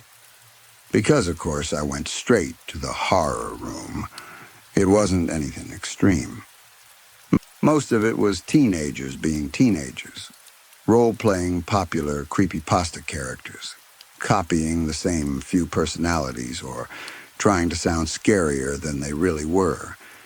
People would build little scenes together, one line at a time, like a story made out of chat bubbles. Sometimes it was genuinely creative, sometimes it was painfully cringy, but at the time it felt like being part of something, like a secret club where everybody liked the same kind of darkness. Looking back, I did have fun. I remember getting home from school, throwing my bag down, and rushing to my phone like the chat room was waiting for me personally. I'd sit on my bed with my back against the wall and type for hours, watching the avatars bounce and blink while people described haunted woods and abandoned hospitals and smiling men with knives. Eventually, role-playing the same famous characters got boring. It started to feel like wearing someone else's costume. I wanted something that was mine, even if it was messy, even if it was stupid. So I went back to the character slots and made my first original character ever. If I'm being fair to my 13-year-old self, I didn't know what I was doing. I gave her white hair because white hair felt mysterious. I added green accessories because green was my favorite color, and I didn't really know how to make choices beyond that. I gave her small markings on her face because I wanted her to look cursed without actually having to write anything about a curse. And for eyes, I went with one green and one red because heterochromia was the easiest shortcut to special in those days. Her name was Jackie, not because it had meaning, not because it was clever. I knew a lady named Jackie, and in my head that was enough. I remember even thinking, she's not creepy in real life or anything, so it's fine. It's not like I'm basing a monster on someone I know. I laughed at myself about it and moved on. What I didn't realize was how quickly I would get attached. Jackie became my favorite avatar almost immediately. When I logged in as her, I felt bolder. I could say things I wouldn't say as myself. I could improvise her personality on the spot. One day she was a ghost. The next day she was the person who hunted ghosts. Sometimes she spoke in short, cold sentences. Sometimes she was playful and mean. Sometimes she was quiet and only showed up in the chat to drop one creepy line and disappear. The best part was that she didn't have a real backstory. I told myself that was smart, because it meant I could twist her into whatever I wanted. I didn't have to remember details. I didn't have to stay consistent. Now I think that might have been my first mistake, making her too vague, too empty. Like leaving a room in your house unfinished and telling yourself it doesn't matter because you never go in there anyway. Months passed like that. I kept coming back to the horror channel, logging in as Jackie, writing nonsense with other kids who were doing the same thing. Nothing important happened in the story I was building because there wasn't really a story. It was just scenes, little moments, conversations that vanished as the chat scrolled. Eventually I got tired of her. It wasn't dramatic, no big goodbye. I didn't even feel guilty. I just wanted something new, so I deleted her character slot, like it was nothing, like she was a doodle in the corner of a notebook. Then I started building a new character. That's when the problem began. At first, it was the kind of stuff you ignore. A glitch here and there, the app freezing, a sudden lag spike that made everything crawl, the phone restarting for no reason. The kind of annoying little issues that you blame on storage, or old hardware, or the fact that you were always downloading something you probably shouldn't have been downloading. I thought it was malware. I thought it was dust in the SIM tray. I thought it was the phone begging to be replaced like everything eventually does. I did what I knew how to do. I went into safe mode. I checked the settings like I understood them. I deleted apps I didn't use. I cleared caches. I took the SIM card out and wiped it gently. even though I had no real reason to think that would help. I held the phone up to the light to look for dirt like I was performing surgery. Nothing changed. My efforts were as useless as my results. The phone kept acting wrong in a way that didn't match normal, old phone behavior. It wasn't just slow. It was stubborn, like it had moods. Still, I lived with it. I didn't have another device. I was 13. I couldn't just buy a new phone because mine felt haunted. And honestly, I didn't want to say that out loud, even in my own head. I told myself it was normal, and I pushed through it. Ignorance really is a kind of peace, even when it's fake. Then it started demanding my attention. Using the phone became a challenge every single time. Opening an app felt like pushing a heavy door. Sometimes the screen would freeze so hard I'd have to wait, staring at my reflection in the dark glass, while the phone decided whether it wanted to live or die that day. Sometimes it would pull me out of whatever I was doing and throw me into random browser tabs I never opened. Not pop-up ads, not normal spam, just blank pages. Weird pages. Pages that loaded halfway and then stopped, like they couldn't decide what they were. A few times I saw the same word in the search bar when the browser opened by itself. Jackie. Not typed neatly either. Sometimes it was JACK1E. Sometimes it was Jack Key. Once it was just J with a cursor blinking like someone was about to finish the name and got interrupted. I closed the tabs, told myself I must have tapped something by accident, but it kept happening. Enough that I stopped feeling annoyed and started feeling watched. I did a factory reset. That was the nuclear option. The one thing people always say to do when everything else fails. I backed up what I could, wiped the phone, and set it up again with that hopeful feeling you get when you believe you just cleaned a dirty house. For a little while it worked. The glitches faded. The phone moved faster.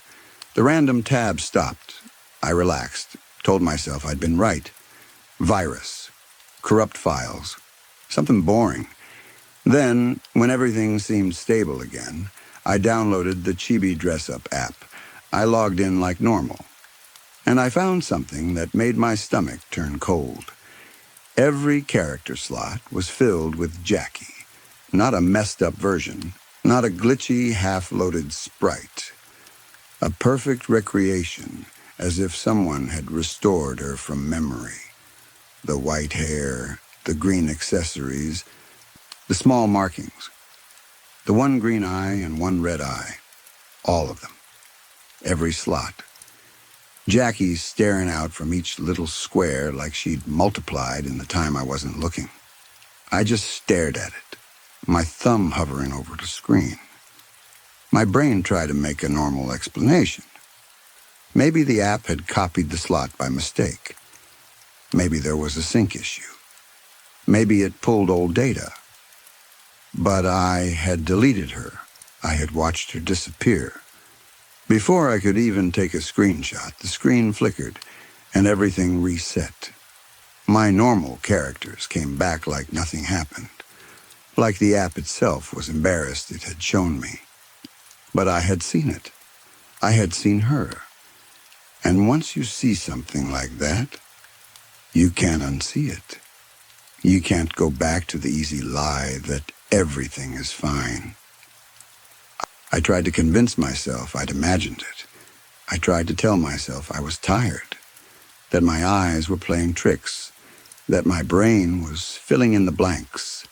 But the feeling didn't go away. It grew stronger, heavier, like there was something in the room with me, just outside my vision, paying attention. After that, the phone started acting like it had a personality. It would lag when I tried to open certain apps, but work perfectly for others. It would freeze at weird times, like when I started typing about it. I'd be messaging a friend, trying to explain the glitches, and the keyboard would suddenly stop responding, or the screen would dim like it was bored. Sometimes, when I unlocked it, the brightness would be turned all the way down. Sometimes it would be turned all the way up. Sometimes the volume would be at max, even though I always kept it low. Once I found the wallpaper changed to a pale blank background, like someone had erased whatever used to be there. I started to feel stupidly paranoid. I'd set the phone on my desk and then look over at it every few minutes like it might move by itself. I started keeping it face down, like I didn't want it looking at me. That's the kind of thought that makes you feel insane, because how can a phone look at you? But I felt it anyway. And telling someone felt impossible. What was I supposed to say? Hey, I made a cringe horror avatar and now my phone is haunted by it. Nobody says that without sounding like they need help. Still, after weeks of this, I needed to talk to someone, if only to hear myself say it out loud and realize how ridiculous it sounded. So I called my best friend, Jabel. He was good with technology in the way kids are good with technology when they're not afraid of it. He could fix stuff. He knew how to change settings without panicking. He was the kind of person who would actually read error messages instead of just tapping OK until things went away. I told him everything, the glitches, the random browser tabs, the factory reset, the Chibi app. Jackie filling every slot. There was a pause on the line, and for a second I felt that awful fear of being laughed at.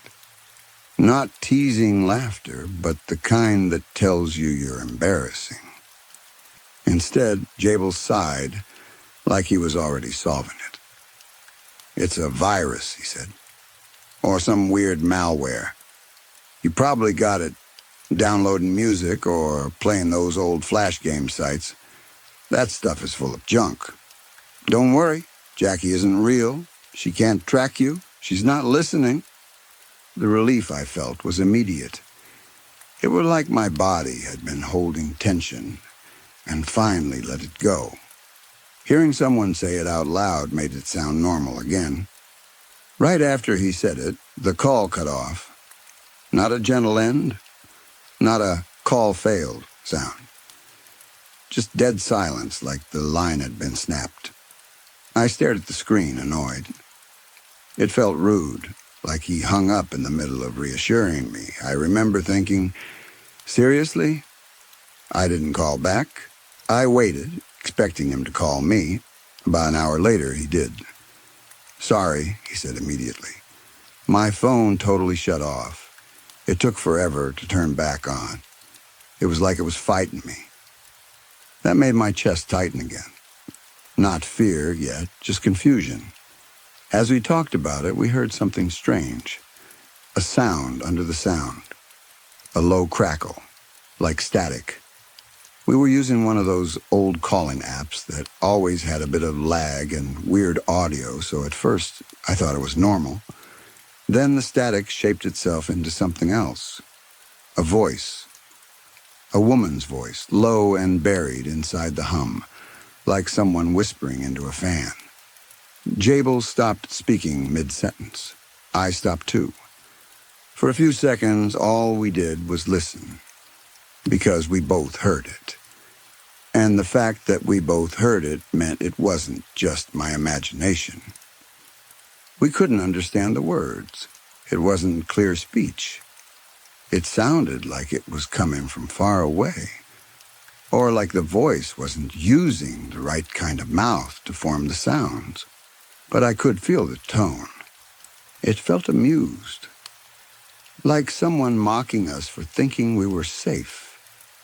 I remember the exact moment my stomach dropped, the way my hands went cold, the way I wanted to throw the phone across the room and also keep it pressed to my ear, because part of me needed to know what it was saying.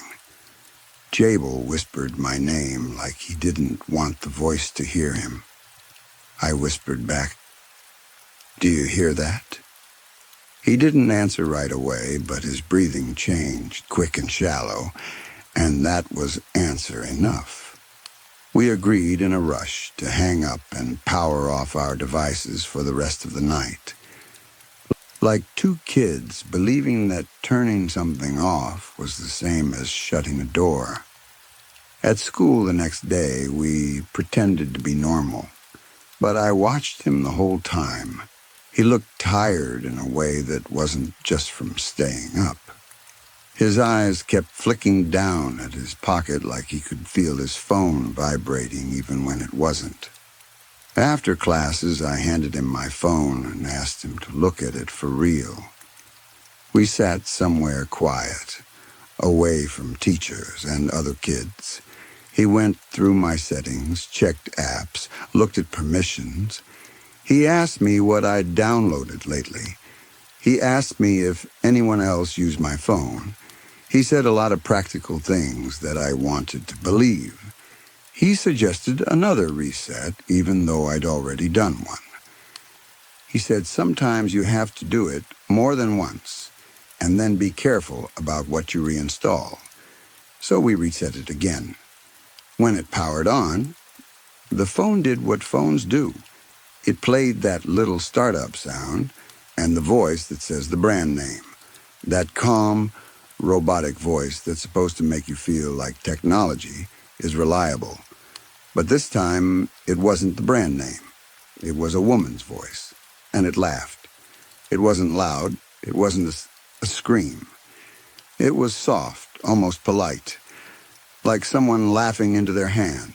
And it wasn't a sound effect. It had shape, breath, timing. It sounded like a real person enjoying something. My skin prickled all over like my body was trying to shake itself awake. Jabel froze with the phone in his hands, staring at it like it might bite him. Then the phone shut off. For good. No boot loop. No low battery symbol. No response to the power button. Nothing. A dead black screen like the device had simply decided it was done pretending. I still have that phone. It's bricked. It sits in a drawer on my dresser, depending on whether I'm trying to forget or trying to keep an eye on it.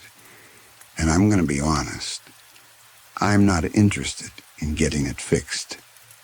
People have suggested it over the years. Not many, because I don't tell this story often. But the few times I've let it slip, someone always says, "Why don't you just take it in? It's probably just a battery issue or a corrupted boot file. Maybe. Maybe it's just an old broken phone." But I remember the way Jackie filled every character slot, like she owned the app. I remember the way the call cut the exact second Jabel said she wasn't real. I remember that voice in the static. And I remember that laugh when the phone turned on, like it had been waiting for a quiet moment in a public place to show itself and make sure I couldn't pretend it was only in my head. Sometimes, even now, I'll see the phone sitting on my dresser with a thin layer of dust on it. And my mind will do that thing where it tries to be reasonable and cruel at the same time. It'll say, "It's over. You were a kid. You got freaked out by glitches and coincidence and your own imagination." And then another part of me says, what if it's not over? What if it's just waiting? The way a deleted file isn't always really gone. What if all I did was remove her from the place I could see her and give her somewhere else to hide? What if making her vague and empty was an invitation, like leaving a character unfinished so something else could fill in the gaps? I don't know. I hope it's just an old broken phone. I hope it died and that was the end of it. I hope the laugh was some weird audio corruption and the voice in the static was a glitch that happened to sound human. But every once in a while, late at night, when my room is quiet and my brain starts replaying old memories like it's digging for something it forgot, I'll glance at that dark screen and catch myself thinking a thought I hate. What if it isn't dead? What if it just doesn't need to turn on anymore to listen?